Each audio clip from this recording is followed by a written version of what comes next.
ঈদযাত্রায় পথে পথে এবার নেই চিরচেনা ভোগান্তি। মহাসড়কে যানবাহনের একটু চাপ আর কোথাও কোথাও যানজট রয়েছে। ভোরে রাজধানীর rail station, Sadarghat, launch terminal, বাসস্ট্যান্ডগুলোতে দেখা যায় স্বাভাবিক দৃশ্য। কমলাপুর রেল স্টেশন থেকে সকালে 9টি আন্তনগর ট্রেন ছেড়ে গেছে। এদিকে সদরঘাট নৌ টার্মিনালে যাত্রীদের ভিড় দেখা গেছে। ঢাকা আরিচা ও নবীনগর চন্দ্রা মহাসড়কে বেড়েছে যাত্রীর চাপ।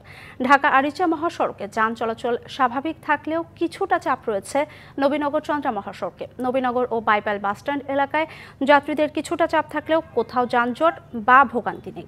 ঢাকা ময়মনসিংহ ও ঢাকা টাঙ্গাইল মহাসড়কেও বেড়েছে গাড়ির চাপ। তবে চন্দ্রা ফ্লাইওভার থেকে নিচে নামার সড়ক সরু হওয়ায় ওই এলাকায় কিছুটা জটলা আছে। এদিকে ঢাকা চট্টগ্রাম মহাসড়কের কুমিল্লার দাউদকান্দিতে দীর্ঘ যানজট দেখা দিয়েছে।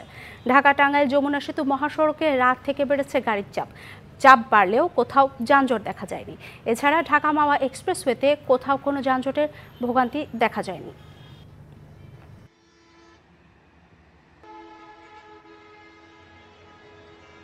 রেল ও সড়কপথে ঈদযাত্রার খবর জানাতে আমাদের সাথে যুক্ত হচ্ছেন সহকর্মীরা। প্রথমেই কমলাপুর রেল স্টেশন থেকে ট্রেনে ঈদযাত্রার খবর জানাতে আমাদের সাথে যুক্ত হচ্ছেন সহকর্মী আরিফুল ইসলাম। আরিফ, মানুষ কতটা স্বস্তির মধ্যে দিয়ে ঈদযাত্রা করতে পারছে এবং সব ট্রেন কি শিডিউল অনুযায়ী ছাড়ছে, জানাবেন আমাদের। সকাল থেকে এখন পর্যন্ত কমলপুর রেল স্টেশন থেকে প্রায় 15টির মতো আন্তনগর ট্রেন, পাশাপাশি লোকাল ট্রেন কিন্তু ছেড়ে গেছে। তবে সেগুলো প্রতিটি কিন্তু নির্ধারিত সময়ে। আরেকটি বিষয় জানিয়ে রাখি যে যাত্রীদের ভোগান্তি একেবারে ভোগান্তি নেই। কোনো প্রকার ভোগান্তি ছাড়া তারা কিন্তু নির্বিঘ্নে তাদের নিজ গন্তব্যে ছুটছেন, যেটা বলা যায়। যে এই আমার পাশে যে ট্রেনটি আমি একটু দেখাতে চাই, সেই ট্রেনের যে ছাদে ওঠার যে প্রবণতা, সেটা কিন্তু আমরা দেখতে পাচ্ছি। কারণ এখানে যারা টিকিটবিহীন যাত্রা করবেন তারাই মূলত আসলে এই ছাদে ওঠার যে প্রবণতাটা, যদি একটু দেখা যায় ছাদে ওঠার চিত্রটা ঠিক এভাবেই জীবনের ঝুঁকি নিয়ে কিন্তু তারা গন্তব্যে ছুটছেন। শুধুমাত্র একটি উদ্দেশ্য, কারণ হচ্ছে এত কষ্ট বা জীবনের ঝুঁকিটা তেমন কিছু নয় তাদের কাছে, ঈদের আনন্দটা যতটা বড়। তার মানে বুঝতে পারছেন যে এখানে প্রত্যেকেই যারা উপরে ছাদের উপরে উঠেছেন তারা কিন্তু টিকিটবিহীন, কারণ যেহেতু স্ট্যান্ডিং টিকিট কাউন্টারে পাচ্ছেন না বিধায় তারা কিন্তু এভাবেই যাত্রা করছেন। বিশেষ করে এই কমলাপুর রেলওয়ে স্টেশনটা যেহেতু রেলওয়ে কর্তৃপক্ষের লোকবল অধিক দেখে কিন্তু এই ধরনের প্রতিহত করতে পারছেন বা তাদেরকে বিরত রাখছেন ছাদে ওঠা থেকে। কিন্তু অন্যান্য স্টেশনগুলোতে তাদের রেলওয়ে কর্তৃপক্ষের যে লোকবল সংকট বিধায় তারা কিন্তু সেটা মানাতে পারছেন না। সানবিট সব দিবে সামাল। সানবিট ম্যাজিক প্রেস ডিশওয়াশিং এর মাথা ঘোরানো সলিউশন। তাই তারা বাধ্য হয়ে অনেকেই এই ছাদে ওঠার প্রবণতাটা বেশি দেখা যায় প্রতিটা যাত্রার সময়। তো এখানে কয়েকজন যাত্রী আছে, একটু যদি স্বাচ্ছন্দ্য বা স্বস্তিদায়কের যে বিষয়টা আমি কিছুক্ষণ আগে বলেছিলাম যে নির্বিঘ্নে যাত্রা করছেন যাত্রীরা, তাহলে একটু সরাসরি জানতে চাই যাত্রীদের কাছ থেকে, একটু জানতে চাই কোনো প্রকার ভোগান্তি আছে কিনা এবার এই রেলপথে। না, এবার আসলে কোনো ভোগান্তি নাই, খুব স্মুথ সবকিছু, টিকিট সবকিছু ভালোভাবে চেক করা হচ্ছে। অ্যান্ড অতিরিক্ত কিছু মানুষ স্ট্যান্ড আছে, বাট তারপরেও গতবারের থেকে এবার অনেক বেটার অ্যান্ড টাইমলি। সব থেকে মেইন কথা হচ্ছে টাইমলি ছাড়া। আমি গতকাল আমি ট্রেন মিস করছি। মানে নর্মালি সবসময় ঈদের সময় দেখা যায় যে 1-1.5 ঘন্টা লেট করে ট্রেন ছাড়ে। তো গতকাল আমার 11টা ট্রেনের টিকিট কাটা ছিল, 10:15 ট্রেন ছিল। আমি সামহাও 5 মিনিট কোনোভাবে লেট হয়েছে জ্যামের জন্য, এসে দেখি ট্রেন চলে গেছে। তো এই জিনিসটা আমি ট্রেন মিস করছি, বাট তারপরে স্যাটিসফাইড যে অ্যাটলিস্ট মানে টাইমলি ছাড়ছে।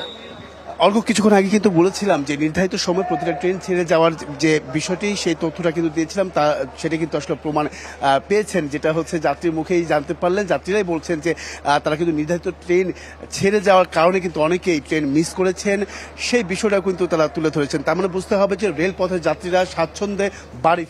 আরিফ, ধন্যবাদ আপনাকে। এবার সড়কপথে ঈদযাত্রার খবর জানাতে রাজধানীর গাবতলী বাসস্ট্যান্ড থেকে আমাদের সাথে সরাসরি যুক্ত হচ্ছেন সহকর্মী মোহাম্মেনুল খান অপু। সড়কপথে ঈদে ঘরে ফেরা মানুষের ভিড় কেমন দেখছেন এবং অতিরিক্ত ভাড়া নেওয়ার অভিযোগ ছাড়াও আর কোনো ভোগান্তি আছে কিনা বিস্তারিত জানাবেন। অর্ঘ, আমি রয়েছি রাজধানীর গাবতলী যে বাস টার্মিনাল রয়েছে সেখানে। এখানে সকাল থেকে আমরা প্রায় 3 ঘন্টা ধরে এখানে অবস্থান করছি। এখানে কিন্তু যাত্রীর যে চাপ সেটি কিন্তু তুলনামূলকভাবে অনেকটাই কমই বলা চলে।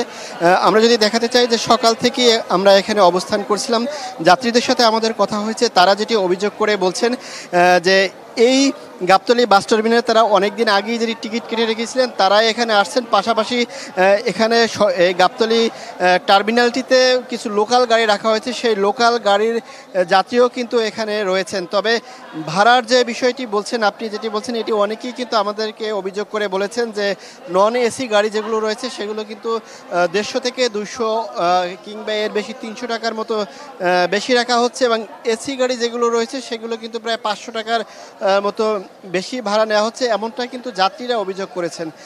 আমরা কাউন্টারে যারা টিকিট বিক্রি করেন তাদের সাথে কথা বলেছিলাম, তারা যেটি বলছেন যে সরকার নির্ধারিত যে ভাড়া রয়েছে সেই নির্দিষ্ট ভাড়াই কিন্তু তারা এখান থেকে টিকিট বিক্রি করছেন। তবে তুলনামূলকভাবে গাবতলী বাস টার্মিনালে কিন্তু যাত্রীদের সংখ্যা অনেকটাই কম।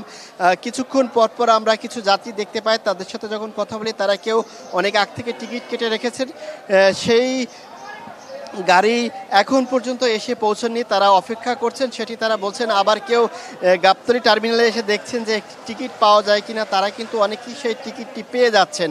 তবে আবার আমরা অনেককে দেখেছি যে তারা টিকিটও পায়নি। গাবতলী যে বাস টার্মিনালটি রয়েছে এটি কিন্তু মূলত পদ্মা সেতুর কারণে যাত্রীর সংখ্যা অনেকটা কমে গেছে, এগুলো কিন্তু অভিযোগ করছেন কাউন্টারের টিকিট বিক্রেতারা।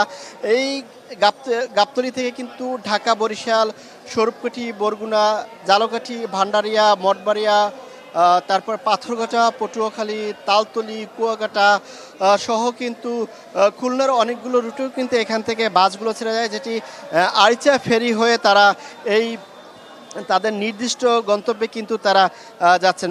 যদি আরেকটু বলি যে নিরাপত্তার যে বিষয়টি বলতে হয় যে গাবতলী বাস টার্মিনালেও কিন্তু নিরাপত্তা ব্যবস্থা রয়েছে। এখানে পুলিশ এবং র্যাবের কন্ট্রোল রুম তারা কিন্তু বসিয়েছেন।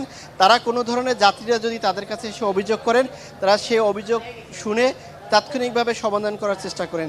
তো এই ছিল রাজধানীর গাবতলী বাস টার্মিনাল থেকে ঈদযাত্রা ঘরমুখো মানুষের সবশেষ খবর। অর্ঘ্য, অপু, আরিফ, আপনাদের দুইজনকে ধন্যবাদ।